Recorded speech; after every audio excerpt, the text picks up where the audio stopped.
things that really is hot in the media is always talking about, are we spending too much time on our screens? And if so, what is the negative contribution from spending so much time facing the screens? Well, first and foremost, before we even talk about sleep, let's talk about the fact that it's negatively impacting our ability to normally socialize.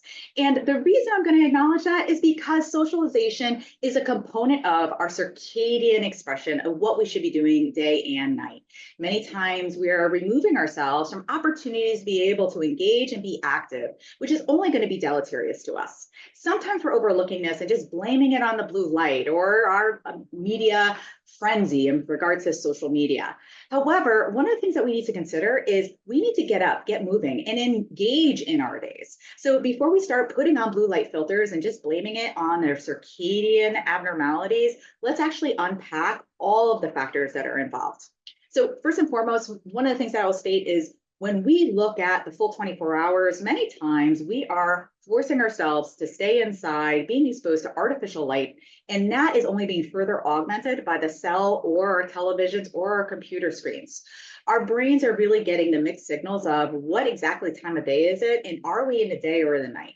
There have been some attempts at trying to be able to further facilitate your brain's responsiveness to an interior design by incorporating things like dynamic spectral lighting. What is that? It means that during the day, our lights overhead or in front of us are going to be a blue light or a blue wavelength of light. And as we're getting towards the evening hours, a red wavelength of light. And although our cell phones are also programmed to do very similar activities by incorporating this blue light filter, one of the things that we're learning is it's not all having to do with the light.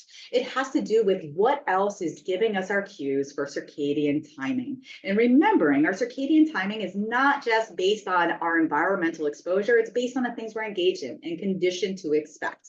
Now, the final piece that is important to recognize is what is the content of what we're engaging on those screens. So if you're the person who's, I just get that extra email in, let me tell you, it's doing no favors to your cortisol or any of your adrenaline or norepinephrine. It is only going to heighten that emotion and that experience of, I'm stressed, I need to respond, I need to do additional things.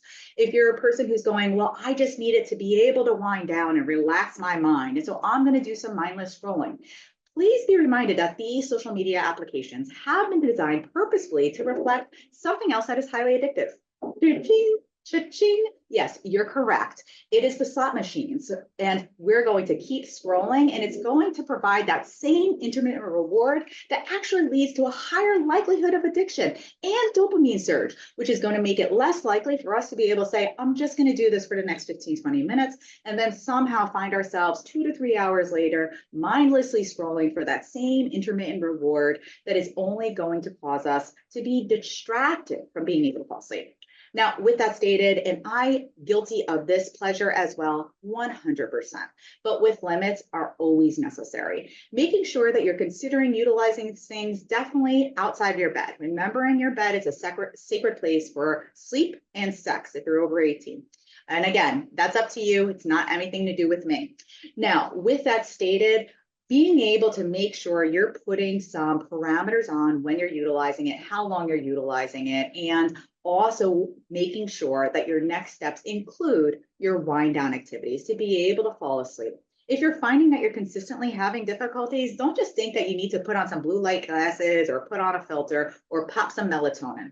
Make sure you're actually doing an evaluation and maintaining some form of symptom diary to evaluate what the struggle you're actually experiencing. Some people may be experiencing difficulties falling asleep. Others may have difficulties staying asleep, earlier awakenings, or just having a dissatisfaction with the quality of sleep or their duration, resulting in some adverse experience during the day. So it's really important that when you are looking at what the impact of social media or screen time or any of these other activities are, that you're really looking at the full detriment that we're experiencing.